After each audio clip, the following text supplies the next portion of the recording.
ಕೊಡಿ ಅಂತ ಹೇಳ್ತಾ ಇದ್ದಾರೆ. ಏನು ಹೇಳ್ತೀರಾ ಸಿಬಿಐ ಕೊಡ್ತೀರಾ? ಆ ಏಜೆನ್ಸಿಯಲ್ಲಿ ವ್ಯಾಲ್ಯೂನೇ ಕಳ್ಕೊಂಬಿಟ್ಟಾರಲ್ರಿ. ಅವರಿಗೆ ಕರೆಕ್ಟಾಗಿ ಅಡ್ಜಸ್ಟ್ಮೆಂಟಿಗೆ ಸರಿ ಇತ್ತದು ಸಿ ಬಿ ಐ ವಿಜೇಂದ್ರ ಅವರಿಗೆ. ಅದಕ್ಕೆ ಅಲ್ಲಿ ಕೊಡ್ರಿ ಅಂತಾರೆ, ಮತ್ತು ಸ್ವಲ್ಪ ಅಡ್ಜಸ್ಟ್ ಮಾಡ್ಕೊಳಕ್ಕೆ ಎಲ್ಲದವ್ರು ಕೇಳ್ತಾ ಇರ್ತಾರೆ. ಕಾಂಗ್ರೆಸ್ ಕೇಳ್ತಾ ಇದ್ದೀರಾ, ಸಿ ಬಿ ಐ ಬೇಡ ಅನ್ನೋರು ಇವರೇ. ನೋಡಿ, ಈ ಚರ್ಚೆ ಎಲ್ಲ ಉಪಯೋಗ ಆಗಲ್ಲ. ನೀವು ಪ್ರಶ್ನೆ ಕೇಳಿದ್ರಿ ಇಲ್ಲೇ ನನಗೆ 24 hours ಬ್ಯಾಕ್, ಏನು ಸರ್ ಇಲ್ಲಿಂದ ಬಂದಿದ್ರಿ ಬೆಳಗಾಂ ಚರ್ಚೆ ಇಲ್ಲ ಅಂತ ಶುರುವಾಗಿದೆ. ಅದಕ್ಕೆ ಉತ್ತರ ಕೊಡೋಕ್ಕೆ ಸರ್ಕಾರ ಬದ್ಧವಾಗಿರ್ತದೆ. ಈ ಕಡೆ ಒತ್ತನ್ನು ಕೊಡ್ತಕ್ಕಂಥ ಕೆಲಸವನ್ನು ಮಾಡ್ತಾರೆ. ಎಲ್ಲರೂ ಮಾತಾಡಬೇಕು. ಇವತ್ತು ಮಾತಾಡ್ತಾರೆ, ನಾಳೆನೂ ಮಾತಾಡ್ತಾರೆ. ತಳಮನೆಯಲ್ಲೂ ಕೂಡ ಅದು ಸ್ವಲ್ಪ ಹೆಚ್ಚು ಚರ್ಚೆ ಆಗಬೇಕು ಅಂತ ಮೇಲ್ಮನೆಯಲ್ಲಿ. ಹೇಗೆ ನಾನು ನಿನ್ನೆ ಇಡೀ ದಿವಸ ಮೇಲ್ಮನೆಯಲ್ಲಿದ್ದೆ. ಸ್ವಲ್ಪ ನನ್ನ ಇಲಾಖೆದು ಕೂಡ ಸುಮಾರಷ್ಟು ಪ್ರಶ್ನೆಗಳೆಲ್ಲ ಇದ್ದವು. ಚೆನ್ನಾಗಾಗಿದೆ. ಚರ್ಚೆ ಆಗೋದಕ್ಕೆ ಒಂದು ಕಾನ್ಫಿಡೆನ್ಸ್ ಬರುತ್ತೆ. ಈ ಕಡೆ ಜನರಿಗೆ ನಾವು ಕಾನ್ಫಿಡೆನ್ಸ್ ಕೊಡಲಿಲ್ಲ ಅಂದರೆ ನಾಳೆ ದಿವಸ ಯಾಕೆ ಸುವರ್ಣಸೌಧಕ್ಕೆ ನಾವು ಬರಬೇಕು ಅನ್ನೋದು ಬಂದುಬಿಡುತ್ತೆ. ಭಾಳ ಸ್ಪೀಕರ್ ಅವರು ಭಾಳ ಜವಾಬ್ದಾರಿಯುತವಾಗಿ ಅವ್ರು ತಗೊಂಡಿದ್ದಾರೆ. ಅದಕ್ಕೆ ಅವರಿಗೆ ಧನ್ಯವಾದಗಳನ್ನು ನಾನು ಹೇಳಲಿಕ್ಕೆ ಇಷ್ಟಪಡ್ತೀನಿ. ಚರ್ಚೆ ಮೂಲಕ ಅನುಷ್ಠಾನ ಆಗೋದನ್ನ ನಮ್ಮ ಸರ್ಕಾರದಿಂದ ನಾವು ಗ್ಯಾರಂಟಿ ಕೊಡ್ತೀವಿ. 1 ಗಂಟೆವರೆಗೂ ಕೂಡ ಅಲ್ಲ ಮಾಡಬೇಕು, ಏನು ಮಾಡೋಕ್ಕಾಗಲ್ಲ. ಈಗ ಇಲ್ಲಿ ಬಂದು ನೀವು ಅನಿವಾರ್ಯವಾಗಿ ಅಲ್ಲಿವರೆಗೂ ಮಾಡಲಿಲ್ಲ ಅಂದರೆ ಒಂದು ಕಾನ್ಫಿಡೆನ್ಸ್ ಬಿಲ್ಡಪ್ ಆಗ್ತದೆ. ಇದು ಒಳ್ಳೆಯದಿದು. ವಿರೋಧ ಪಕ್ಷದವ್ರಿಗೆ, ನಮಗೆ, ಎಲ್ಲರಿಗೂ ಕೂಡ ಈ ಕಡೆ ಭಾಗದ ಜನರು ಇಷ್ಟೊಂದು ಸಂಪೂರ್ಣವಾಗಿ ಸರ್ಕಾರನೇ ಇಲ್ಲಿ ಬಂದು ಬೆಳಗಾಮಲ್ಲಿ ಇದೆ ಅಂತ ಹೇಳಿದರೆ ಒಂದು ವಿಶ್ವಾಸದ ಒಂದು ದಿನ. ನಿನ್ನೆ ಪಾಪ ಐತಿಹಾಸಿಕವಾಗಿರ್ತಕ್ಕಂಥ ಒಂದು ದಿನ. ಇವತ್ತು ಕೂಡ ಹಾಗೆ ಮಾಡ್ತಾರೆ. ಯಾಕಂದ್ರೆ ನೋಡಿದರೆ 45 ಪ್ರಶ್ನೆಗಳಿದ್ದಾವೆ. ಇದು ಗಮನ ಸೆಳೆಯೋದೆಲ್ಲ ಮಾಡಲಿ, ಒಳ್ಳೇದಾಗಲಿ, ಅದು ಒಳ್ಳೇದಾಗುತ್ತೆ ಅಂಥೇಳಿ ವಿಶ್ವಾಸ. ಸಿಬಿಐ ಬಿಟ್ಟರೆ ಮತ್ತಾವುದಾದ್ರೂ ತನಿಖಾ ಸಂಸ್ಥೆಗಳಿಗೆ ಯಾವ ರೀತಿ ಅಂದರೆ ನಂಗೆ ಗೊತ್ತಿಲ್ಲ, 50 ಕೋಟಿ ರೂಪಾಯಿ ಆರೋಪ ಕೇಳಿ ಬರ್ತಾ ಇದೆ. ನೋಡೋಣ ಅದು ಏನು ಸರ್ಕಾರದಿಂದ ಏನು ತೀರ್ಮಾನ ಮಾಡ್ತಾರೆ. ಈಗ ಸಿ ಬಿ ಐಗಾರು ಕೊಡಿ, ಎಸ್ ಐ ಟಿಗಾದರೂ ಕೊಡಿ, ಯಾವುದೇ ಕೊಡಿ. ತನಿಖೆ ಆದಮೇಲೆ ಏನು ತಪ್ಪಾಗಿದೆ ಅವ್ರಿಗೆ ಶಿಕ್ಷೆ ಆಗಬೇಕು ಅಷ್ಟೇ ನಾನು ಕೇಳ್ಕೊಳ್ಳೋದು. ಯಾರೇ ಆಗಲಿ, ಹಿಂದಿನ ಸರ್ಕಾರ ಆಗಲಿ, ಯಾವುದೇ ಸರ್ಕಾರದವ್ರು ಮಾಡಿದ್ರು ಕೂಡ. ಆದರೆ ಬಿ ಜೆ ಪಿಯವರು ಇವತ್ತುವರೆಗೂ ಕೂಡ ಅವ್ರದ್ದು ಹಿಸ್ಟ್ರಿ ತಗೊಳ್ಳಿ, ಇತಿಹಾಸ ತಗೊಳ್ಳಿ, ಅವ್ರ ಹಣೆ ಬರೋಕ್ಕೆ ಅವ್ರ ಜೀವನದಲ್ಲಿ ಸ್ವಂತ ಶಕ್ತಿ ಮೇಲೆ ಕರ್ನಾಟಕ ರಾಜ್ಯ ಆಳೇ ಇಲ್ಲ ಅವರು.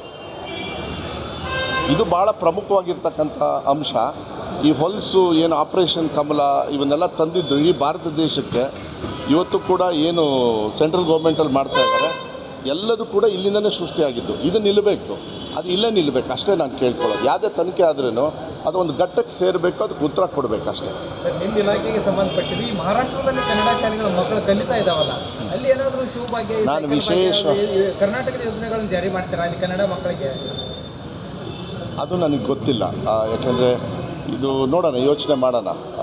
ಪಾಪ ಅಲ್ಲಿ ಕೊಟ್ಟ ಮೇಲೆ ಬೇರೆ ಅಲ್ಲಿರೋ ಮಕ್ಕಳಿಗೆ ಬೇಜಾರಾಗಬಾರ್ದು. ಅದನ್ನು ಯಾವ ರೀತಿ ಮ್ಯಾನೇಜ್ ಮಾಡೋದು, ಮಹಾರಾಷ್ಟ್ರ ಶಾಲೆಗಳನ್ನೇ ಬೇರೆ, ಕನ್ನಡ ಶಾಲೆಗಳನ್ನು ಬೇರೆ, ಅದು ಬೇರೆ ಪ್ರಶ್ನೆ. ನಮ್ಮ ಸರ್ಕಾರದ ಹಣ ಅಲ್ಲಿ ಹೋದಾಗ ಯಾವ ರೀತಿ ಬರುತ್ತೆ ಅದೆಲ್ಲ ಬರ್ತದೆ. ಅದು ಕಾನೂನಿನ ಇದು ತೊಗೊಳ್ಬೇಕಾಗ್ತದೆ. ನನಗೆ ಗೊತ್ತಿಲ್ಲ. ಅದನ್ನು ಮಾಡಿದರೆ ಅವರೇ ಕೊಟ್ಬಿಡ್ಲಿ ಅತ್ಲಾಗೆ ಶಿವಭಾಗ್ಯ ಅವರೇ. ಬಟ್ ಹಂಗಂದ ತಕ್ಷಣ ಅಲ್ಲಿರೋರಿಗೆ ನಾವು ಕೊಡಬೇಕು ಅಂದರೆ ಅದು ಬೇರೆ ಥರದ ಕಾರ್ಯಕ್ರಮನೇ ಆಗುತ್ತೆ. ನೋಡೋಣ, ಅದೇನಾದ್ರು ಇದ್ದರೆ ನಮ್ಮ ಕಡೆಯಿಂದ ಕೊಟ್ಟು ಅವ್ರಿಗೇನು ತೊಂದರೆ ಇಲ್ಲ ಅಂದರೆ ಮಾಡೋಣ. ಅದು ಒಳ್ಳೇದು ಕೊಡಬೇಕು ಮಕ್ಕಳಿಗೆ. ಎಲ್ಲ ಫ್ಲಾಪ್ ಆಗುತ್ತೆ. ಇನ್ನೆಲ್ಲ ಬಿಡ್ರಿ, ಅವ್ರದ್ದೆಲ್ಲ ಪಿಕ್ಚರ್ ಬಿಟ್ಟು ಹೋಯ್ತು. ಅದು ತೊಗೊಂಡು ಏನು ಮಾಡ್ತೀವಿ? ಸರ್ಕಾರಿ ಶಾಲೆಗೆ ಕೊಡಬೇಕನ್ನೋದು ಮಕ್ಕಳಿಗೆ ಕೊಡೋದು ಪಠ್ಯಪುಸ್ತಕಗಳನ್ನ ಕೆಲವು ಶಿಕ್ಷಣ ಅಧಿಕಾರಿಗಳು ಖಾಸಗಿ ಶಾಲೆಗೆ ಮಾರಾಟ ಮಾಡ್ತಾ ಇರೋಂಥ ಆರೋಪಗಳಿದೆ. ಅದು ಯಾವ್ದಾದ್ರು ಮುಖ್ಯವಾಗಿ 15ನೇ ಘಟನೆ ಏನು ಪರವಾಗಿಲ್ಲ, ಯಾವ್ದಾದ್ರು ಉದಾಹರಣೆ ಕೊಡಿ, ಅವ್ರ ಮೇಲೆ ಆ್ಯಕ್ಷನ್ ತಗೊಳ್ಳೋಣ. ಒಂದು ನಿಮಿಷ.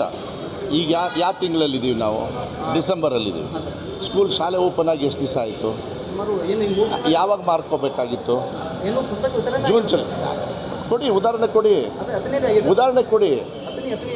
ಅಲ್ಲಿ ಕೊಡಿ ನನಗೆ ಅಡ್ರೆಸ್ಸು, ಸ್ಕೂಲ್ದೆಲ್ಲ ಕೊಡಿ. ಹಂಗೆ ಬರೋದೇ ಇಲ್ಲ. ಯಾಕೆಂದರೆ ನಾವು ಕೊಟ್ಟಿರ್ತೀವಲ್ಲ, ಅದು ಲೆಕ್ಕ ಕ್ಲೀನಾಗಿ ಬರ್ತದೆ. ಎಲ್ಲ ಆನ್ಲೈನಲ್ಲಿ ಇರ್ತದೆ, ಏನೂ ತೊಂದರೆ ಏನಿಲ್ಲ. ಆ ಥರ ಏನಾರು ಅವ್ಯವಹಾರ ಆಗಿದ್ದರೆ ಅವ್ರ ಮೇಲೆ ಆ್ಯಕ್ಷನ್ ತೊಗೊಳ್ಳೋದು ಉದಾಹರಣೆ ಕೊಡಬೇಕು. ಒಂದು ಶಾಲೆನ ಇಡೀ ರಾಜ್ಯಕ್ಕೆ ನಾನು ನಿನ್ನೆನೂ ಕೂಡ ಇದೇ ಹೇಳಿದೆ.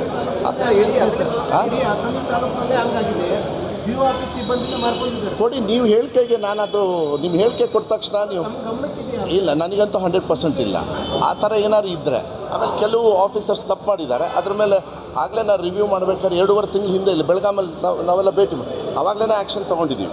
ಅದು ಬರೀ ಬುಕ್ಸ್ ಅಲ್ಲ, ಬೇರೆ ಬೇರೆ ವಿಚಾರನೂ ಕೂಡ. Okay, thank you.